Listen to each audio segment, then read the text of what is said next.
কয়েকদিন থেকেই বাজারে নেই কোনো সিন্ডিকেট, যার কারণে প্রত্যেকটি পণ্যের দাম কিন্তু কিছুটা কমেছে। আমরা কিন্তু গত কয়েকদিন থেকেই বাজারের দিকে লক্ষ্য রাখছিলাম এবং আমরা কিন্তু দেখেছি যে গত কয়েকদিনের তুলনায় আজকে বাজারের দাম একটু কমেছে। আমি কিন্তু গাইবান্ধার বেশ কয়েকটি বাজারে গিয়েছি এবং খোঁজখবর নিয়েছি। আজকেও কিন্তু আমি গাইবান্ধার পলাশবাড়ির একটি বাজারে রয়েছি এবং আমি সকাল থেকে এখানে কিন্তু খোঁজখবর নিয়েছি। আমরা দেখেছি যে এখানে আলু কিন্তু গত সপ্তাহে 60 টাকা কেজি দরে বিক্রি হতো, সেই আলু কিন্তু এখন 50 টাকা কেজি দরে বিক্রি হচ্ছে। এবং এখানে যে আপনারা দেখছেন যে বিভিন্ন সবজির যে দাম, প্রত্যেকটি সবজির দাম কিন্তু 5 থেকে 10 টাকা করে কিন্তু কমেছে। আগে আলু বেচছি 60 টাকা কেজি, এখন আলু বেচছি 50 টাকা কেজি। পেঁয়াজ ছিল 120, এখন হলো 110 টাকা বেচছি। এখন বাইরে মাছ যাচ্ছে না, তো এই জন্য একটু রেট কমে গেছে। এখন মাছ ধরা পড়ছে। এই মাছ আগে 1700 টাকা কেজি আছিল, এখন মনে হয় 1200 1250 টাকা কেজি বিক্রি হয়। তো এখানকার যারা ব্যবসায়ী, যারা খুচরা ব্যবসায়ী, তারা কিন্তু বলছেন যে তারা পাইকারি বাজার থেকে যে দামে পণ্য ওখান থেকে ক্রয় করে নিয়ে আসে, অর্থাৎ তারা কিন্তু বলছেন যে পাইকারি বাজারের যে একটা সিন্ডিকেট, এই সিন্ডিকেটটা যদি ভেঙে দেওয়া যায়, আরও যদি ভেঙে দেওয়া যায়, তাহলে হয়তো বা এই পণ্যগুলোর দাম আরও কমবে। তো আমরা কিন্তু দেখেছি গত কয়েকদিন থেকেই ভোক্তা অধিদপ্তর এবং শিক্ষার্থীরা কিন্তু বাজার মনিটরিং করছে, অর্থাৎ তারা কিন্তু প্রত্যেকটি জায়গায় যাচ্ছেন এবং যেখানে সিন্ডিকেট মনে করছেন সেই জায়গাগুলো তারা কিন্তু চিহ্নিত করছেন এবং যথাযথ ব্যবস্থাও কিন্তু আসলে তারা কিন্তু নিচ্ছেন।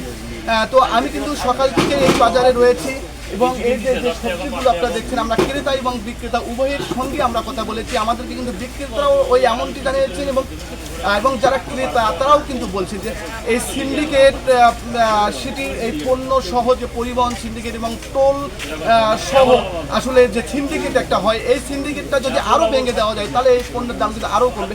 আমরা কিন্তু কিছুক্ষণ আগে যে মাছ এবং মাংসের বাজার, আমরা সেখানেও গিয়েছি, আমরা দেখেছি যে সেখানেও কিন্তু এই মাছ এবং মাংসের দাম গত এক সপ্তাহ আগেও যা বিক্রি হতো এখনও কিন্তু আসলে সেই দামে, অথবা এবং কিছু কিছু মাছ এবং মুরগির দাম কিন্তু আসলে 10 থেকে 20 টাকা কেজিতে কিন্তু আসলে কিন্তু কমেছে। ব্রয়লার 20 টাকা বেড়ে গেছে। 2-3 দিন আগে ছিল 140 টাকা, আজকে ব্রয়লার বেচতেছি 160 টাকা। আমদানি কমের কারণে আসলে দামটা বেড়ে গেছে 20 টাকা। লেয়ার মুরগি বেচতেছি 300 টাকা কেজি, 2-3 দিন আগে ছিল 320 টাকা কেজি। লেয়ার 20 টাকা কেজি কমে গেছে। সোনালি 240 টাকা থেকে 250 টাকা করে বেচতেছি, এর আগে ছিল 260 থেকে 70 টাকা। সোনালির দাম 20 টাকা কমেছে। তো আমি কিন্তু গত কয়েকদিন থেকেই লক্ষ্য করছি এই যে শিক্ষার্থীর যে একটা মনিটরিং, সেই বিষয়টি কিন্তু সাধারণ মানুষেরাও কিন্তু বলছেন যে এই মনিটরিং যদি আসলে অব্যাহত থাকে, তাহলে এই সিন্ডিকেটটা যদি ভেঙে দেওয়া যায়, তাহলে হয়তোবা এই বাজার, এই নিত্য পণ্যের যে দাম সেটি আরও কিন্তু কমবে। তো এই ছিল আমার কাছে গাইবান্ধা থেকে সর্বশেষ। রবিউল ইসলাম, 1 টাকার খবর, গাইবান্ধা।